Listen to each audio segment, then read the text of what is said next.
La investigación me ha bendecido mucho a mí personalmente, les tengo que confesar. Me ha bendecido impresionantemente estar en esta investigación pensando es la iglesia del Señor. Señor, no permitas que yo diluya la verdad de tu palabra, que pueda llegar fiel. Y eso es lo que más me pesa en este momento.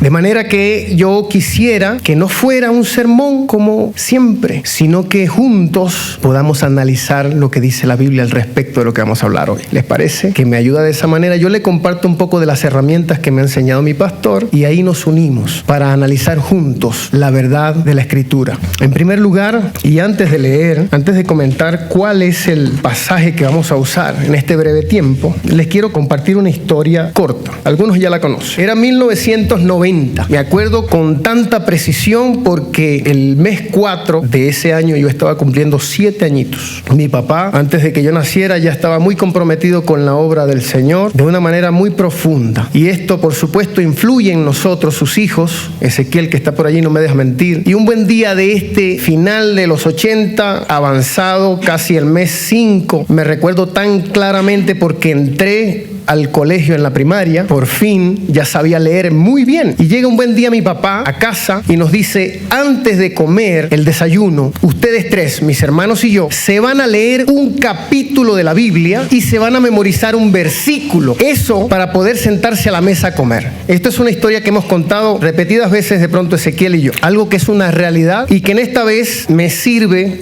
para introducirme en el tema de hoy. Como podrá imaginarse, un niño de 7 años, en mi caso, hay algunos que no les gusta comer de todo. En mi caso, yo siempre estaba esperando el momento de la comida. No sé si tiene un niño por ahí así. ¿Ha conocido alguno?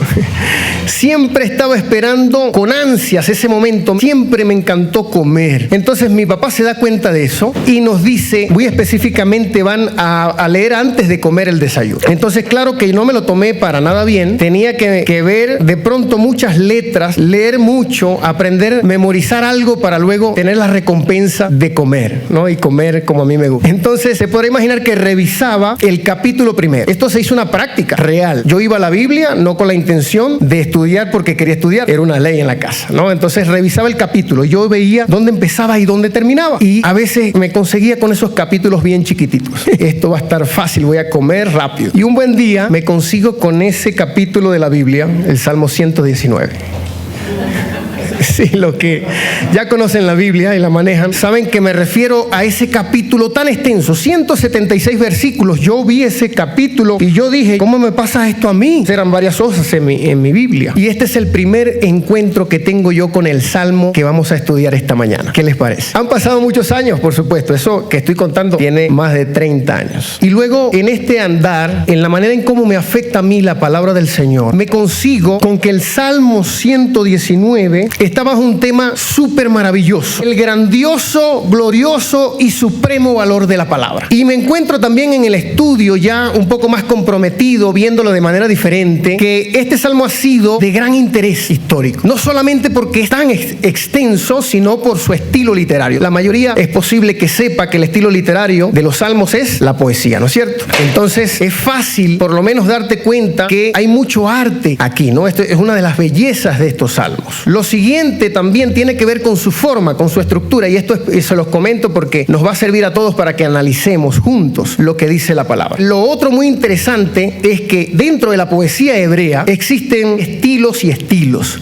Este muy en particular está hecho de 24 unidades de 8 versículos cada una. El alfabeto hebreo, aquí hay uno que está estudiando hebreo, mi hermano Marwin, tiene 22 letras en su alfabeto. Pues este salmo también, en cada una de esas unidades de 8 versículos, está designado una letra de este alfabeto. De tal manera que este salmo completamente es un gran acróstico, ocupando también las letras del alfabeto hebreo. Es decir, la belleza de esta poesía como tal no es la rima y la lógica, la coherencia dentro de esa poesía, sino que esta mantiene esa congruencia dentro de bellezas increíbles que ya no se usan, pero que tiene una profundidad artística. Esto por ahí para para que lo tenga en mente. Son 22 unidades de 8 versículos cada uno. Por suerte vamos a estudiar solo la primera unidad. Otra cosa muy importante que logré en la investigación saber es que es muy mencionada recurrentemente la revelación escrita de Dios. Y para esta mención recurrente, el salmista ocupa 8 palabras básicas que se traducen al español en las siguientes. Si quiero mencionarlas, las tengo por aquí escritas. La primera es ley, vamos a encontrarnos con esa. La segunda, palabra, juicios, testimonio, mandamientos, estatutos, preceptos y otra vez otra palabra que se traduce al español así, palabra. Entonces, bajo estas 8 palabras vamos a encontrar que el salmista se refiere a la revelación de Dios escrita. Con esto en mente, quisiera que ahora vayamos a esos primeros 8 versículos del Salmo 119 y vamos a leer. Desde el versículo 1 leemos con la bendición del Señor. Bienaventurados los perfectos de camino, los que andan en la ley de Jehová. El versículo 2 dice, bienaventurados los que guardan sus testimonios y con todo el corazón le buscan. Leamos hasta el 3. Pues no hacen iniquidad los que andan en sus caminos. ¿Qué le parece si oramos? Señor, te damos gracias. Y esta vez te quiero pedir yo que remuevas de mí, que quites de mí lo que estorba. No permitas que mi yo diluya, ni interrumpa tampoco, Señor, la verdad de tu palabra en esta mañana. También oramos por la iglesia, Señor. Que ellos puedan recibir sin obstáculos. Que no haya en su mente preocupaciones que no permitan que llegue la verdad de la manera correcta. Y también en sus corazones, Señor, cualquier emoción que quiera perturbar en esta mañana, te rogamos en el nombre de Jesús que nos ayudes. Amén. Este primer bloque, yo le he dado un título porque la investigación la hemos hecho sobre el gran tema de la palabra de Dios. Pero este bloque lo vamos a analizar juntos bajo el título La palabra de Dios y el secreto de la felicidad. Mi esposa decía al principio que ella se sentía feliz, a lo mejor porque me iba a ver aquí, ¿no es cierto?, bajo la presión. Pero la pregunta para usted hoy ¿es feliz? ¿Se siente feliz todo el tiempo o es intermitente? Pudiéramos cambiar esa pregunta, formularla de manera diferente y preguntar, ¿anhela usted la felicidad? ¿Conoce a alguien que no anhele ser feliz? Y yo no pretendo darle la definición, explicarle a usted lo que es la felicidad. Por el contrario, lo que vengo diciendo desde el principio, quisiera que juntos analizáramos lo que la Biblia tiene para decir al respecto. Porque la palabra de Dios dice tener el secreto definitivo para la felicidad, para una vida plena, completa. Y para eso entonces empecemos analizando las primeras líneas de este salmo. En el versículo 1 lo llevo a la primera línea, dice bienaventurados los perfectos de camino. ¿Está conmigo? Hay 2 palabras allí que de pronto puede ser que confundan un poco, pues yo digo, yo no soy perfecto. ¿Quién es perfecto? Pero desde aquí hemos recibido la enseñanza al respecto, ¿no es cierto? Hay una traducción, la nueva traducción viviente, hace una traducción más hacia el sentido de esa palabra y dice felices. Hay otras que dicen dichosos. Entonces, en esta primera línea podemos ver que el salmista introduce la idea de la felicidad conectada directamente ¿a qué? A ser perfecto de camino. Y esta palabra perfecto también está traducida en su sentido como puro. Y ese concepto es un poco más sencillo de entender, ¿no es cierto? Porque esta agua es 100% pura. Si yo le pongo unas gotas de limón, ¿es pura? No. Ya tiene algo que le cambió la naturaleza de estar pura, ¿no es cierto? Entonces, esta idea hace que yo entienda mucho mejor esta palabra perfectos de camino, ¿no es cierto? Hay una forma original en la que fuimos creados por Dios. Y esa forma, dice la Biblia, que era buena en gran... Por allí va. Entonces, en primer lugar, él introduce con esta idea. Ahora, la idea de ser perfecto de camino o puro, ¿qué podremos plantear? ¿Será que esa es la idea general también en nuestra sociedad moderna? Incluso analice conmigo, pero yo creo que ni siquiera en la antigua ni en la moderna existe como la afinidad con este salmo, ¿no es cierto? La idea sería la contraria. Más bien, yo creo, y usted no me deje mentir, que la idea general puede ser que una vida pura, una vida perfecta, de recto proceder, sería en el mejor de los casos, ¿qué? Aburrido. ¿Es así o no? ¿Se acuerda de esa idea de que la vida es más divertida cuando tiene ese ingrediente picante de portarse mal? ¿Cómo se pudiera hacer más práctico eso para que lo recuerde? La canita al aire, la idea de que te vas a casar, ¿en serio? ¿Vas a pasar toda tu vida al lado de esa sola persona? ¡Qué aburrido! Tenía un amigo que siempre que se despedía de mí me decía, pórtate bien, si te vas a portar mal, llámame. ¿No es esa la idea? ¿Estamos allí? Entonces, ¿cómo podemos nosotros hacer un planteamiento planteamiento según lo que está diciendo el salmista y que sea coherente con respecto a esa otra idea. Y ese planteamiento, mientras usted va analizando conmigo y pensando conmigo, yo voy a hacerle una pregunta. ¿Cree usted que Dios es feliz? Sería la pregunta. Y perdone la obviedad de la respuesta a esa pregunta. ¿Usted cree que un Dios perfecto, esencialmente amor, no es feliz? Sí, ¿verdad? Pudiéramos estar de acuerdo incluso en que Él no solamente es feliz, sino que Él quiere compartir esa felicidad con nosotros. ¿No es cierto? Pero no nos detengamos allí, porque sin embargo, a pesar de esta mención que hacemos, para muchos persiste la ilusión de que portarse mal es más divertido, que una vida contaminada es más divertida. Pero avancemos a la siguiente línea. Dice, los que andan en la ley de Jehová. ¿Qué está diciendo ahora el salmista? Por cierto, este salmista no sabemos cómo se llama. El Señor se omitió el que conociéramos con exactitud. Así que los más antiguos estudiosos decían que era David, los más nuevos no están tan de acuerdo. Así que queda así. No necesitamos saber quién es, pero él está haciendo una declaración abierta y esta vez repite. Dice, los que andan en la ley de Jehová. Y en esta vez conecta una vida pura con andar ¿en qué? En la ley de Jehová. ¿Se acuerda que el pastor Jorge dio cientos de definiciones aquí acerca de lo que implica andar en la ley de Jehová? Andar en la ley de Dios para el salmista es de hecho ser perfectos de camino. ¿Está de acuerdo conmigo? ¿Eso es lo que está diciendo? ¿Sí o no? Él está como que enfatizándome. Mira, ser perfecto de camino es andar en la ley de Dios. Ahora, aquí tenemos que hablar de una cosa primero. Algunos aspectos de la ley de Dios se manifiestan en nuestra conciencia. ¿Se acuerda Génesis 1:7? Dios nos creó a su imagen. Y allí viene impresa también parte de lo que es esto, esta conciencia de lo bueno y de lo malo. Y Romanos capítulo 1, desde el versículo 18, eso es tarea para la casita porque tengo poquitísimo tiempo. Ahí explica Pablo cómo es que no tenemos excusas nosotros debido a esta conciencia. ¿Y qué es lo que ha pasado hasta ahora con esa conciencia? Entonces podemos notar que introduce la primera frase cuando dice ley, que se refiere a la revelación de Dios escrita, ¿no es cierto? Eso dijimos. Y esto nos lleva a pensar que las diferentes formas en las que él usa palabras distintas, pero que tienen esa misma connotación, me lleva a pensar que el salmista es un estudioso de la palabra, ¿no es cierto? Él está comprometido con el estudio de la palabra. ¿No es así? Se nota que él no solamente conocía, sino que también amaba y respetaba la palabra del Señor. Y eso me lleva a mí a preguntarme, y que la pregunta quede para todos: ¿cuánto conozco yo, amo y respeto la palabra de Dios? El siguiente versículo, ¿puede ir conmigo?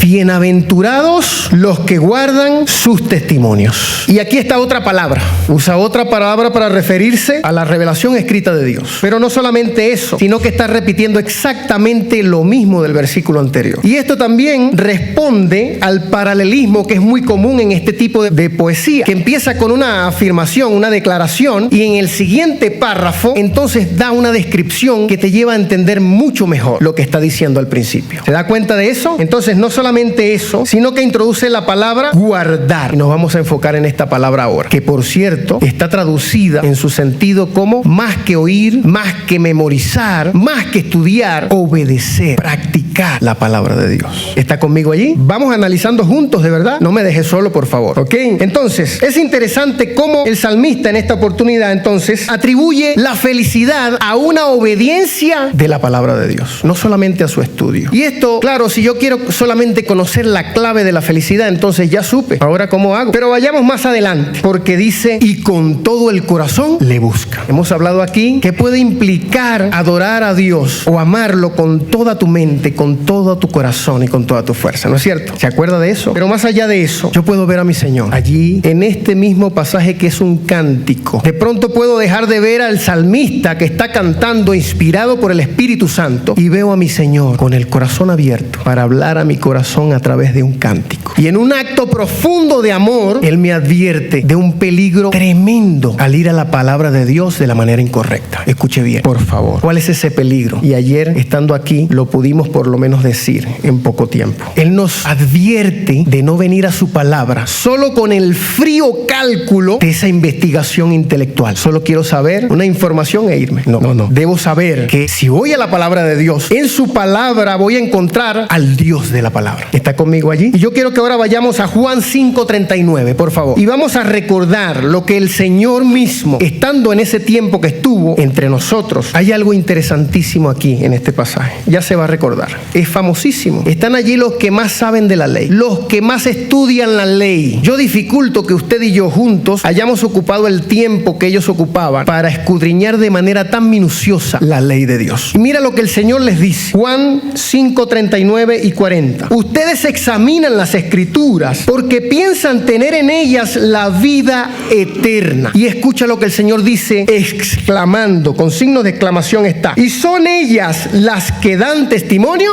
Pero no solo eso. Fíjese lo que dice al final. Pero ustedes no quieren venir a mí para que tengan esa vida. ¿Cómo impacta eso su vida, hermano? Yo vengo, pero así me siento como una bolsa de esa de boxeo. Esta palabra me ha bendecido de una manera impresionante. Cuando vamos a la palabra, ¿qué vamos buscando? ¿Conocer algo solamente? ¿Será que solo voy a buscar el secreto para ser feliz? ¿Tener ese conocimiento aquí en la mente y luego me voy? Ya me la sé. Por favor, quédese con eso allí en la mente. Esas palabras son las que dan testimonio de mí. Yo estoy ahí y estoy esperándote para llevarte de la mano, no para que vayas por tu cuenta. De esa manera sentí que el Señor me hablaba a mí haciendo esta investigación. Pero luego en el verso 3 dice lo siguiente, regresamos al Salmo, pues no hacen iniquidad los que andan en sus caminos. Y aquí es otra afirmación abierta, pero esta vez viene con una descripción un poco más clara, como que se va aclarando mucho más el panorama, ¿no es cierto? Entonces dice por tercera vez, repite la misma idea, esta vez con esa descripción que es, no hacen iniquidad. ¿Qué significará ese bicho raro de la iniquidad? ¿Alguien sabe? Ajá, mira, el hermano dijo el sentido de esa palabra. Injusticia es una de las formas de traducir esa palabra. Está traducida al español de una palabra que significa desprecio a la ley de Dios. Desde aquí también hemos escuchado muchas veces al pastor Sixto y al pastor Jorge definir o buscar una manera muy simple y sencilla de entender lo que es el pecado, ¿no es cierto? ¿Se acuerdan? Y claro, la misma Biblia nos presenta una forma tan sencilla porque menciona camino. Es decir, la ley de Dios está planteado como un camino. Imagínense que el camino es este. No quiero hacer de menos, está muy bueno ese concepto que aprendimos con el hermano Jorge. Pecado es todo lo que hago, digo, pienso que no le agrada a Dios. Pero esta ilustración, fíjese. Este es mi camino, el camino de la ley de Dios, ¿no es cierto? Si yo hago así, ese es el concepto del pecado, el camino torcido, ¿no es cierto? Me voy por aquí, es pecado. Estoy torciendo el camino, ¿no es cierto? Entonces, pero la iniquidad, según su sentido de la palabra misma, es como hacer esto.